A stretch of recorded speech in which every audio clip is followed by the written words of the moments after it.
하나님 말씀 호세아서 6장 1절로 3절까지의 말씀 보겠습니다.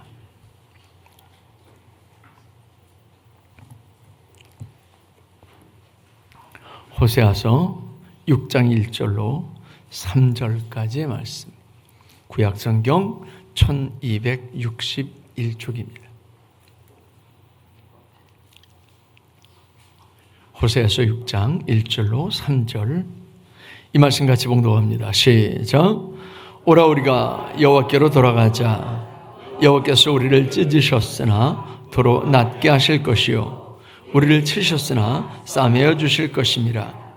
여호와께서 이틀 후에 우리를 살리시며 셋째 날에 우리를 일으키시니 우리가 여호와를 알자. 힘써 여호와를 알자. 그의 나타나심은 새벽빛같이 어김없나니 비와 같이 땅을 적시는 늦은 비와 같이 우리에게 임하시리라 하니라. 아멘. 오늘 여호와를 알자라고 하는 그런 제목으로 하나님의 말씀을 함께 나누려고 그럽니다. 자, 이 말씀이 한 주에 끝나겠어요? 아니면 더 갈 것 같아요? 제 느낌상 더 갈 것 같아요. 여호와를 알자. 그 영국의 그 경험론자인 프란시스 베이컨이라고 하는 사람은 그런 얘기를 했어요. 아는 것이 힘이다. 여러분들이 너무 잘 알고 있는 그런 말씀이죠.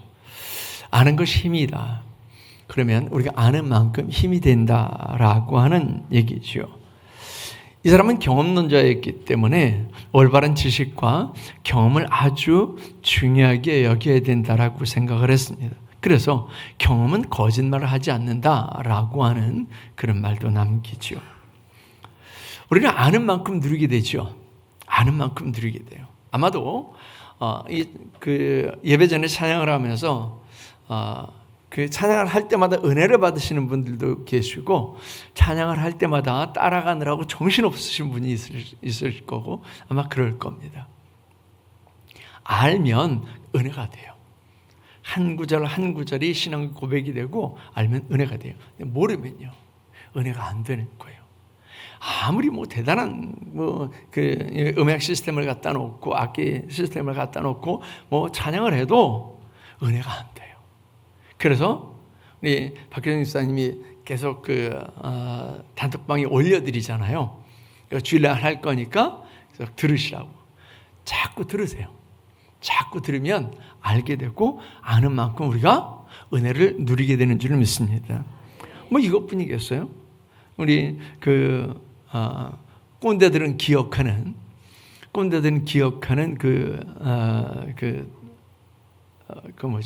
광고가 있어요. 주어도 못 먹나 그러는 거예요. 그게 무슨 광고죠? 혹시 아세요? 다 잊어버리셔가지고 그 아이스크림 광고인데 아이스크림 그 밑에 숟갈이 있거든요. 이게 안 보이거든요.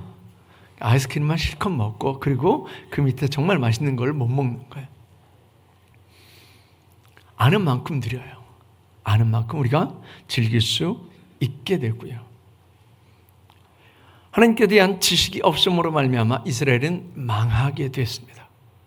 호세아서 4장, 오늘 우리가 읽은 말씀은 호세아서 6장인데 호세아서 4장 6절의 말씀 보시면 거기 그렇게 되어 있어요. 시작.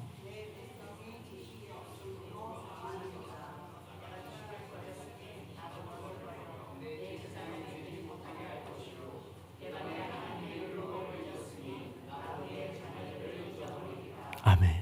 이게 얼마나 무서운 얘기인지 몰라요. 내 백성이 지식이 없으므로 어떤다? 망한다 그랬어요. 지식이 없으므로 망하는도다. 내가 지식을 버렸으니 나도 너를 버려 내 제사장이 되지 못하게 할 것이요 내가 내 하나님의 율법을 잊었으니 나도 내 자녀들을 잊어버리리라. 이건요 정말 무서운 말씀이에요.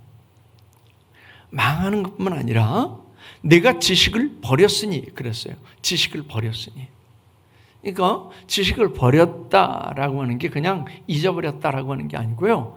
의도성이 있잖아요. 지식을 버렸다. 의도성이 있어요. 나도 너를 버린다 그랬어요. 하나님을 아는 지식을 버리면 하나님께서 우리를 버리신대요. 그리고 내 제사장이 되지 못하게 할 것이요. 이스라엘을 하나님께서 많은 백성들 중에 부르신 목적이 뭐냐면 이스라엘을 제사장 나라로 삼는 거였어요. 제사장은 하나님과 죄인 사이의 중보잖아요. 이 중보의 역할이 얼마나 중요한지 몰라요. 왜냐하면 제사장이 없으면 죄인은 하나님께 나아갈 수가 없게 돼요. 그래서 이 제사장이 반드시 필요해요. 근데 이 제사장의 역할을, 정말 복된 제사장의 역할을 버린 거예요. 하지 못하게 하는 거예요. 그리고 내 자녀들을 잊어버리리라 라고 이렇게 말씀을 했습니다. 지식이 있으면 풍성하게 누릴 수 있지만 지식이 없으면 남들만큼 누릴 수도 없고 오히려 망하게 됩니다. 그러므로 이것은 육신의 삶뿐만 아니라 영적인 삶에서도 마찬가지여서 우리는 하나님을 힘써 알아야 될 줄 믿습니다. 오늘 본 말씀 3절에 그러죠. 그러므로 우리가 여호와를 알자. 어떻게 알자? 힘써 여호와를 알자.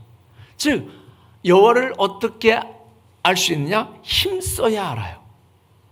그냥 알아지는 게 아니고 힘써야 알아요. 힘쓴다라고 하는 말은 여기 오늘 본 말씀에 쓰여진 이 힘쓴다라고 하는 말은 히브리어로는 라다프라고 하는 말을 썼어요. 이 라다프라고 하는 말은 무슨 뜻이냐면 이렇게 뒤를 졸졸졸 쫓아가는 거 있잖아요. 그 모습이 라다프예요. 그래서 뒤쫓다, 뒤에 있다, 뒤따르다, 추적하다, 뭐 이런 의미들이 파생이 됩니다. 그러니까 여호와를 알려면 여호와의 뒤를 졸졸졸 쫓아가야 된다라고 하는 얘기예요. 우리가 뭔가를 배우려면 그러면 남자들이 이제 사수가 있잖아요. 사수를 어떻게 해야 돼요? 그대로 따라하는 거예요. 이렇게 해. 그러면 시범을 보여주면 그대로 하는 거예요. 근데 양사수가 시원찮은 것 같아. 그래서 내 방식, 내 멋대로 해요. 그러면 돼요, 안 돼요? 안 돼요. 사수가 하는 대로 그대로 따라하는 거예요. 이게 라다프예요. 그러니까 시범을 보여주는 대로 그대로 따라가는 거예요. 이게 힘쓰는 거예요. 힘쓴다라고 하는 얘기는 내가 막 용을 쓰고 막 내 힘을 쓰는 게 아니고 그렇게 따라가는 거예요. 여호와를 알자, 힘써 여호와를 알자. 여호와를 알자, 여호와를 졸졸졸 쫓아다니면서 여호와를 알자, 이런 뜻입니다. 그러니까 우리가 힘을 써야 되는데 어떤 힘을 써야 되느냐? 세 가지 힘을 써야 돼요. 첫째, 육신의 힘을 써야 돼요. 하나님을 따라가려면요, 졸졸졸 쫓아가려면 육신의 힘을 써야 돼요. 육신을 움직이기 싫어하는 사람은 아무것도 배울 수가 없습니다. 그냥 편안하면, 가만히 있으면, 그러면 편안하기는 해요. 근데 아무것도 못 배웁니다. 육신을 쓰지 않고 배울 수 있는 것은 이 세상에 어떤 것도 없습니다. 게으름은 우리를 지식으로 이끌지 않습니다. 그래서 지식을 얻으려면 게으르지 않아야 돼요. 그래서 육적으로도, 물질적으로도, 영적으로도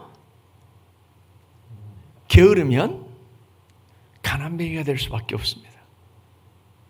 게으른 사람이 풍성한 것을 누리느냐? 게으른 사람이 영적인 풍성함을 누릴 수 있느냐? 그럴 수 없습니다. 지식의 풍성함을 누릴 수 있느냐? 그럴 수 없습니다.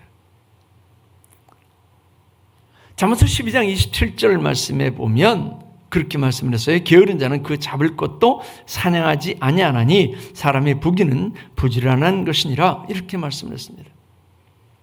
게으른 자는 잡을 수 있는 거, 그냥 손만 뻗어서 움켜쥐기만 하면 잡을 수 있는 것도 잡지 않는다는 거예요.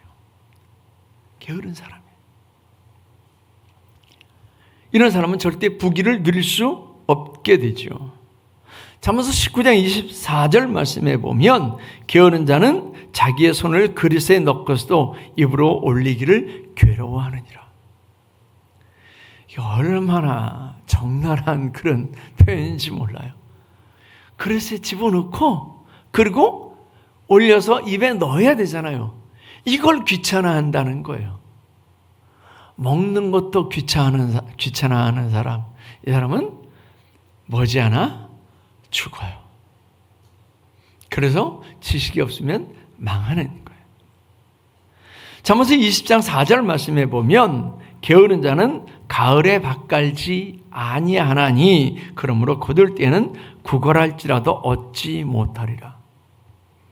우리는 봄에 밭갈아요? 가을에 밭갈아요?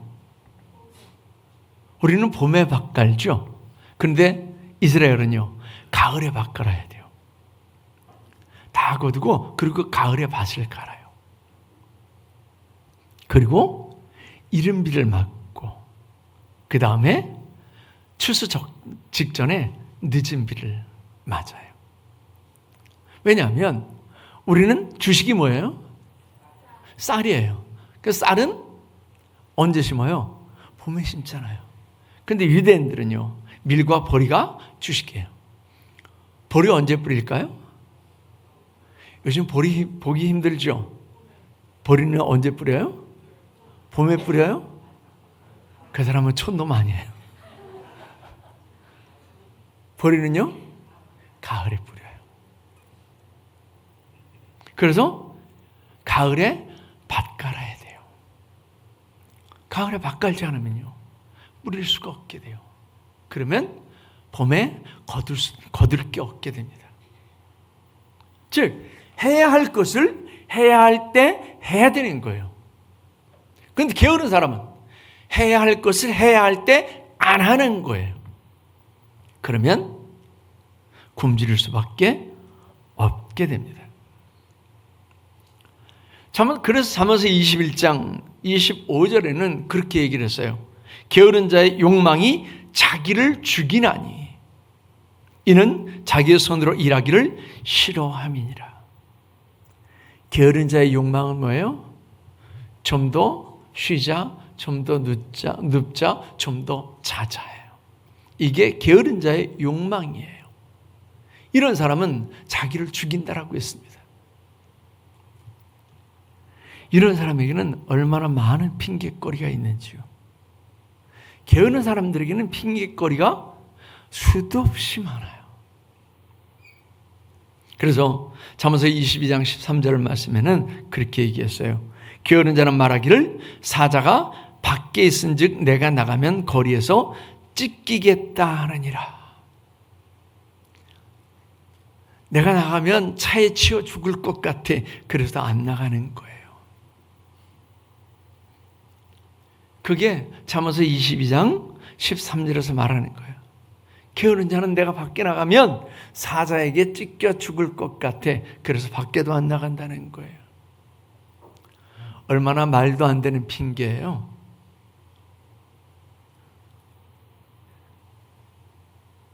많이 배우는 것은 육신이 힘듭니다.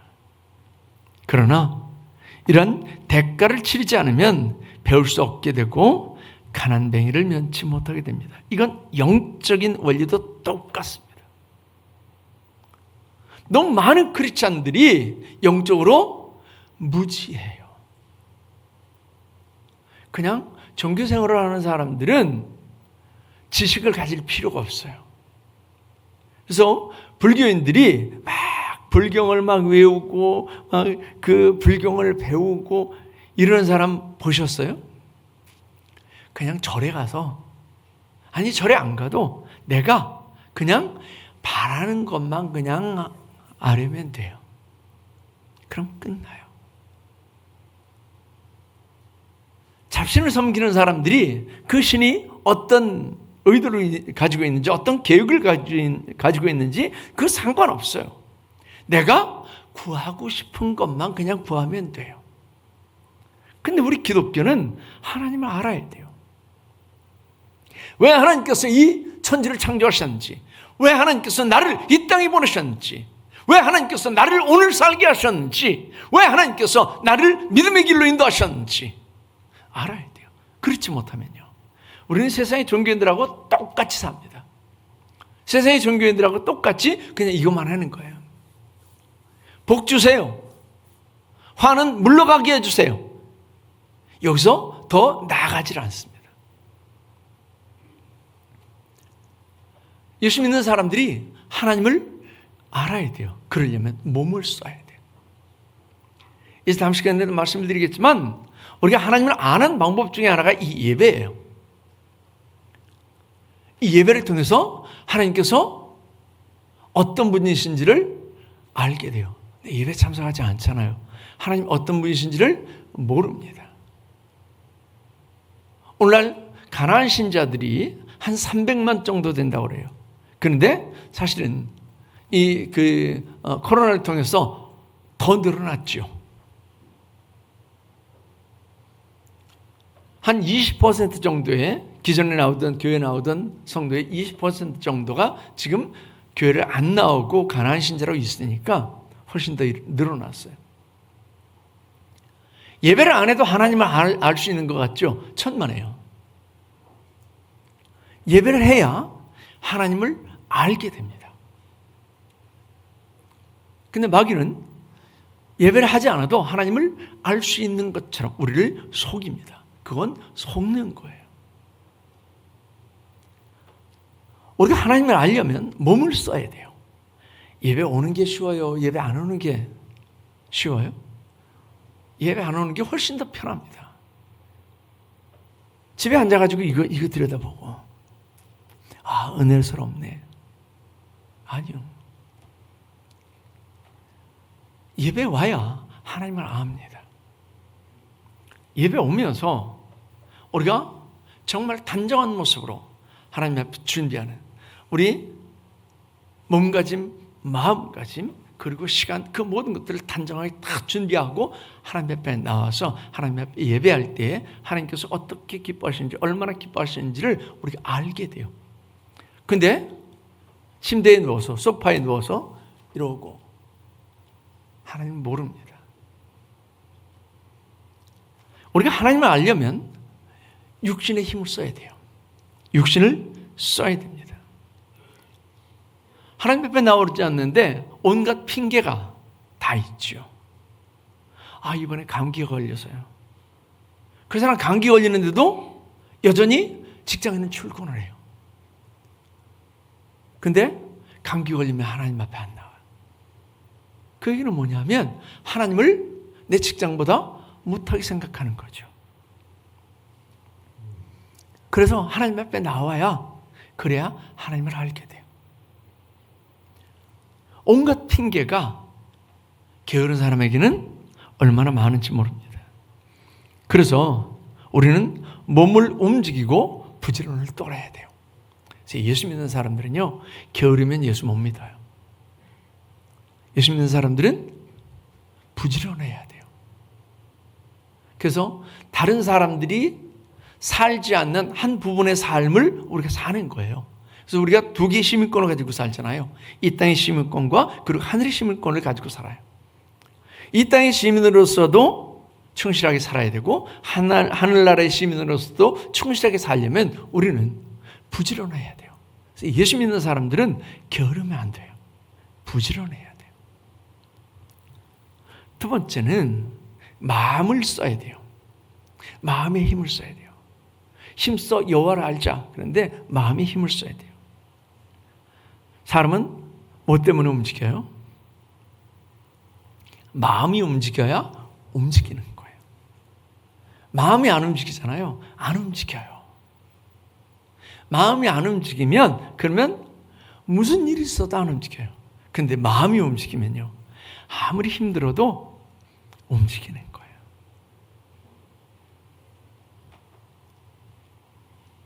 여호와를 알기 위해 마음을 움직여야 된다라고 하는 얘기죠.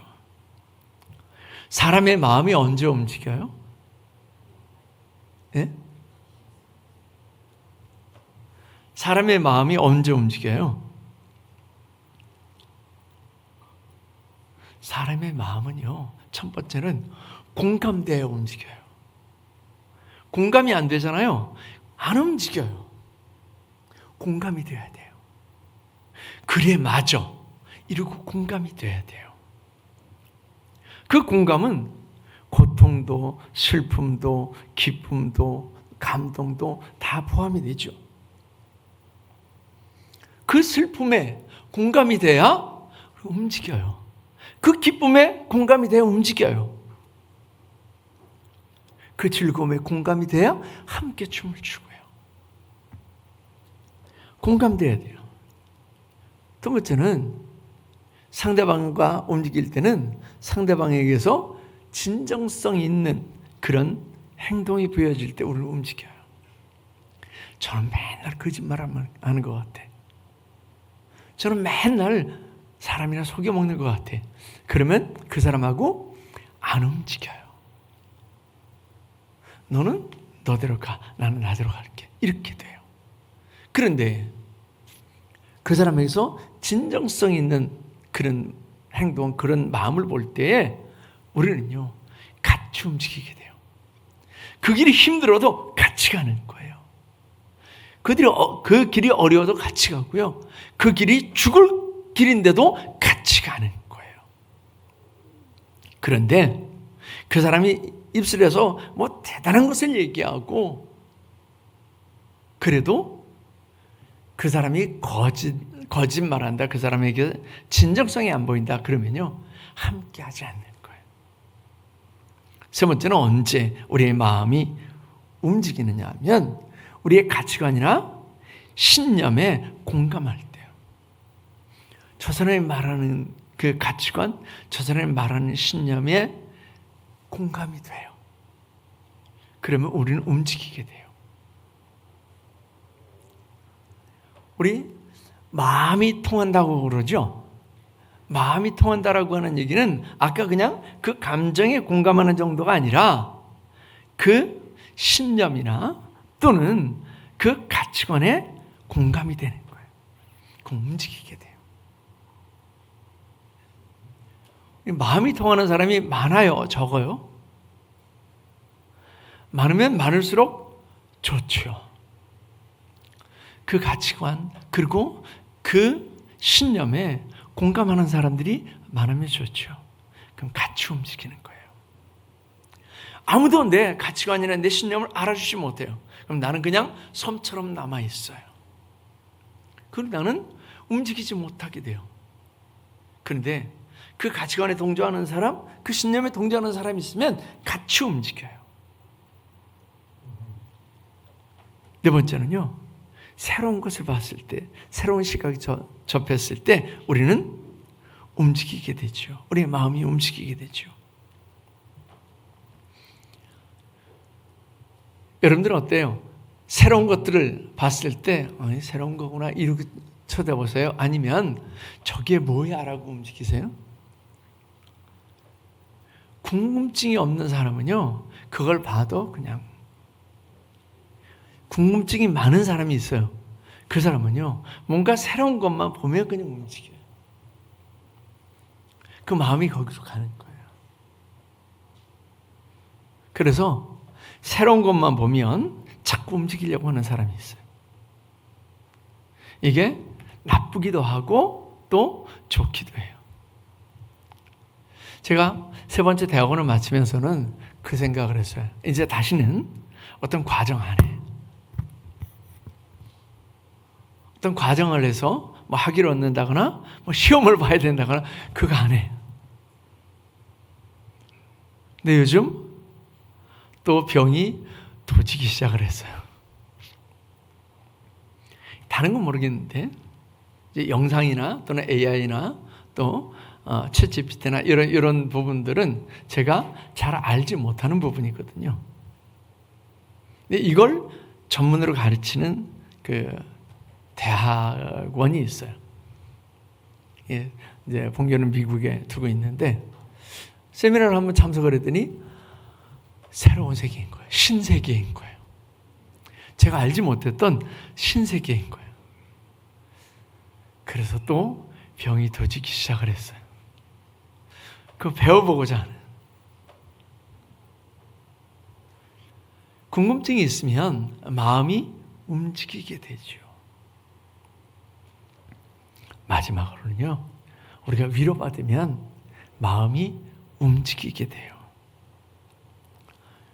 우리 이렇게 차갑고 그런 사람한테는 가까이 가고 싶어요? 아니면 멀어지고 싶어요? 가까이 가서 내가 녹여주고 싶어요? 마음이 따뜻한 사람에게는요, 가까이 가고 싶어요. 괜히 가까이 가고 싶어요. 내 마음이 차가우면 괜히 가까이 가고 싶어요. 그게 사람의 마음이에요. 그래서 내가 위로할 수 있는, 나를 위로할 수 있는 따뜻한 마음이 있는 사람, 이런 사람이 있으면 마음이 움직여지게 되지요.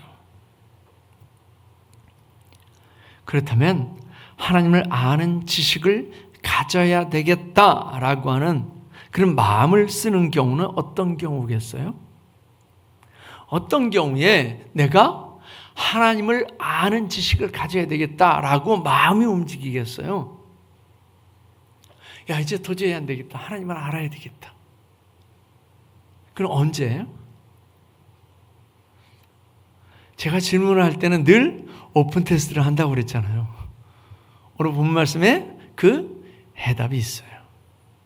오라 우리가 여호와께로 돌아가자. 여호와께서 우리를 찢으셨으나 도로 낮게 하실 것이요 우리를 치셨으나 싸매어 주실 것입니다. 여호와께서 이틀 후에 우리를 살리시며 셋째 날에 우리를 일으키시리니 우리가 그의 앞에서 살리라. 이스라엘이 지금 어떤 모습이에요? 튼튼하고 건강하고 기쁘고 즐겁고 복을 누리고 윤택한 그런 모습이 아니라 하나님께서 찢으신 상태예요. 하나님께서 치신 상태예요. 그래서 이사야서 1장에서 얘기하는 것처럼 머리끝부터 발끝까지 얻어 터져가지고 찢어지고 터진 그런 모습이에요. 망신창이가 된 모습이죠. 왜요? 여호와를 아는 지식을 버렸기 때문에요. 그래서 이스라엘이 망했어요.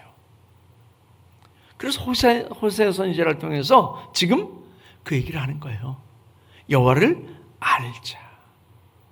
여호와를 몰라서 하나님께서 찢으셨고 여호와를 몰라서 하나님께서 그들을 치셨기 때문에 여호와를 알자라고 하는 거예요.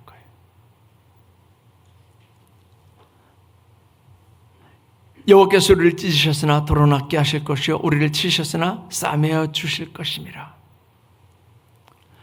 우리가 마음이 움직이는 5가지 경우를 얘기를 했잖아요. 그 중에 공감이 되는 경우, 그 다음에 자신의 가치관이나 신념에 공감하게 될 때, 그때 이 말씀이 적용이 돼요. 즉 이스라엘이 이 말씀을 들었을 때, 즉 호세의 이 말씀을 들었을 때 공감이 된다는 거예요. 하나님께서 찢으셨다, 하나님께서 치셨다. 그럴 때 맞아, 내가 잘못한 거야, 우리가 잘못한 거야, 이렇게 공감이 된다는 거예요.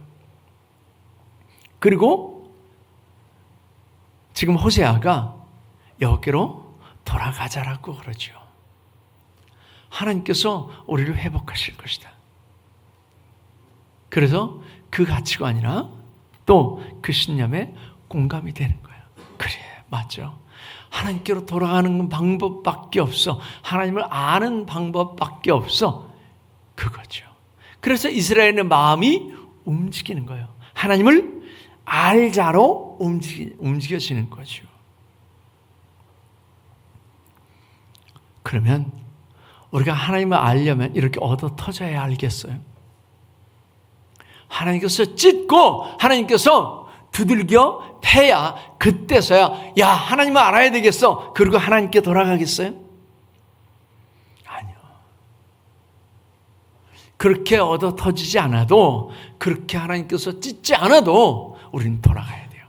이 말씀을 통해서 우리는 봐야 돼요. 그리고 우리는 이 말씀의 현상을 보면서 하나님께로 돌아가는 것만이 답이다라고 하는 것을 알아야 돼요.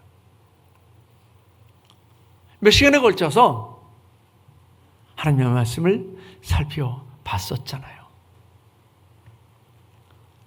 말세의 현상들, 이 말세의 현상들을 우리가 알아야 돼요. 이번에 추석 보내셨어요? 하석을 보내셨어요? 추석인데 더워가지고 난리한 때는 올해밖에 없어요. 내년에는 안 그럴까요? 그 누구도 장담을 못해요. 지금 우리는 그런 기후변화를 겪고 있는데 이건 이제는 돌이킬 수가 없어요.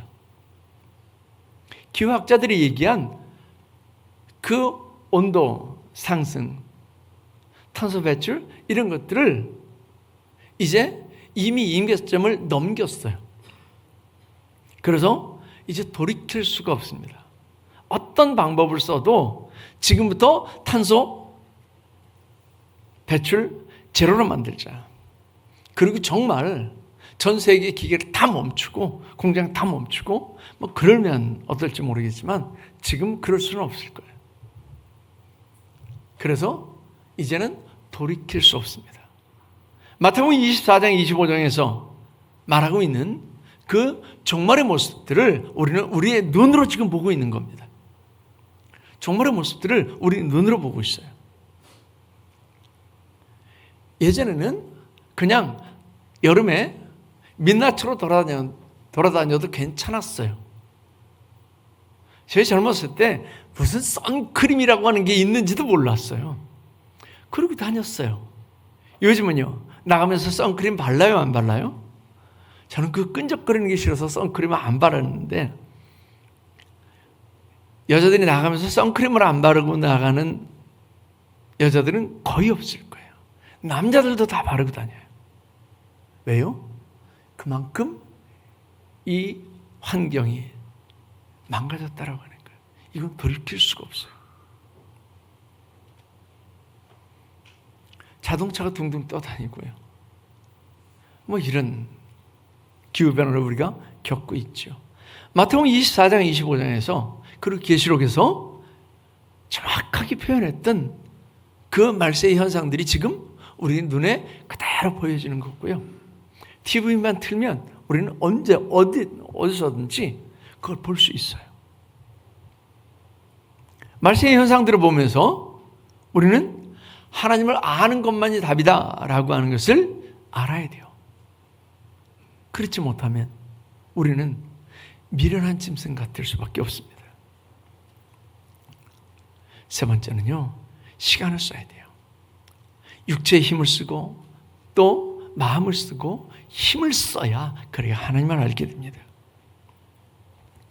배움의 기본 중에 기본이 시간을 쓰는 거죠. 시간을 쓰지 않으면 배울 수가 없게 돼요. 1만 시간의 법칙이 있잖아요.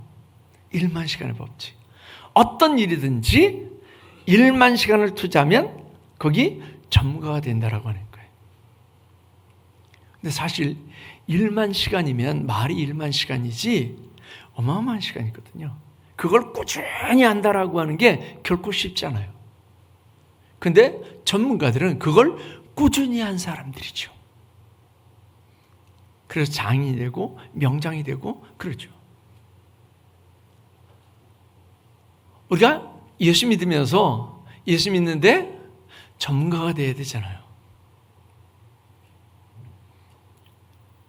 여러분들이 10년 신앙생활을 해왔고 20년, 30년 신앙생활을 해왔으면 그러면 전문가가 돼야 되잖아요. 이런 때는 어떻게 해야 돼? 우리 신앙의 위기가 닥쳤을 때 어떻게 해야 돼? 내 삶에 고난이 닥쳤을 때 어떻게 해야 돼? 이걸 우리 믿음의 후배들에게 얘기할 수 있어야 되잖아요. 그런데 우리가 신앙생활을 하는데 우리가 하나님을 아는데 시간을 투자하지 않으면 모르는 거예요. 그냥 교회만 왔다 갔다 하면 모르는 거예요. 하나님께서 내가 고난을 당할 때 어떻게 역사하시는지, 하나님께서 내가 실패를 경험했을 때 어떻게 역사하시는지, 하나님께서 내가 길을 잃고 헤맬 때 어떻게 역사하시는지 하나님을 알면, 그러면 그와 같은 상황을 맞닥뜨린 우리 신앙의 후배들에게 얘기할 수 있거든요. 그럴 때는 이렇게. 그럴 때는 그냥 주구장창 기도만 하지 말고 기도를 이렇게 해. 이렇게 얘기할 수 있어야 되잖아요. 그런데 그게 안 된다라고 하면요, 우리는 거기 시간을 투자하지 않은 거예요. 예수 믿는 사람들은 예수 믿는데 전문가가 되어야 되잖아요. 그런데 그렇지 못한 경우가 얼마나 많은지요. 그 얘기는 뭐냐면 우리가 하나님을 알지 못한다는 거예요. 그만큼 시간을 투자하지 않았다라고 하는 거죠.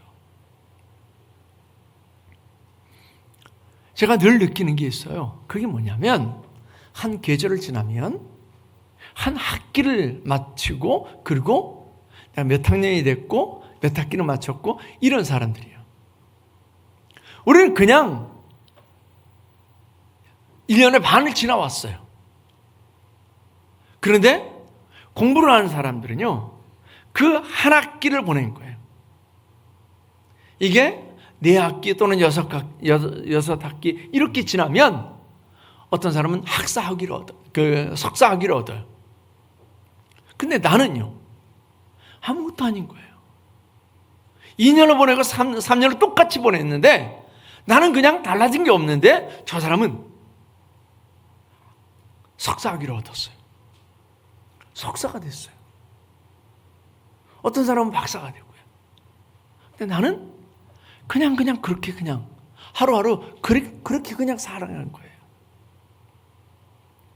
시간을 투자할 때에 정말 가치 있는 일에 시간을 투자하면 우리는 가치 있는 것을 얻습니다. 똑같이 시간을 보내는데 어떤 사람은 가치 없는 일에 시간을 보내고 어떤 사람은 가치 있는 일에 시간을 투자해요. 그런데 가치 있는 일에 시간을 투자하려면 사실은 힘들어요. 그러면 우리는 가치 있는 것을 얻습니다. 하나님을 알기 위해서 우리가 시간을 투자해야 돼요. 아마 지금 그 기초 입문 성경부를 하시는 분이 있으실 겁니다. 그건 그냥 사실은 7주 과정이거든요. 7주로 훨씬 더 넘길 수도 있지만 DM410 같은 경우에는 다이아몬드 미니스트리, 그래서 이걸 4단계로 이렇게 돌아가는 거예요. 다이아몬드처럼. 이게 4단계로 돌아가면서 10개월이면 끝나는 거예요. 근데 사실은 제가 이 DM410을 10개월에 끝내본 적이 없어요. 대부분 2년, 3년 이렇게 과정이 갔죠. 매주 만나서 40분에서 1시간 이상 이렇게 시간을 보내면서 성경 공부를 했는데 그게 2년, 3년이에요. 근데 그러면서 하나님을 알아요. 그러면서 하나님을 알게 돼요. 하나님을 알기 위해서 우리가 시간을 쓰지 않으면 하나님을 알지 못하게 됩니다. 그냥 이렇게 왔다 갔다 그러면 하나님을 제대로 알지 못하게 돼요. 할 수 있으면요, 성경 공부를 하세요. 할 수 있으면. 이거 가르치는 사람이 없으면 붙들고 매달리세요. 나 성경 공부 좀 시켜달라고. 그렇게 해야 알아요. 그냥 우리가 이렇게 단편적인 지식을 가지고 있는 거하고 체계적인 지식을 가지고 있는 거하고는요, 어마어마하게 틀려요. 단편적으로 그냥 여기저기 흩어진 지식은 보배가 될 수 없어요. 그런데 그걸 꿰면 보배가 될 수 있어요. 그래서 우리는 시간을 들여야 돼요. 힘을 쓰는데 육신의 힘을 써야 되고 마음의 힘을 써야 되고 그리고 시간의 힘을 써야 돼요. 그래서 하나님을 졸졸졸졸 쫓아가는 거예요.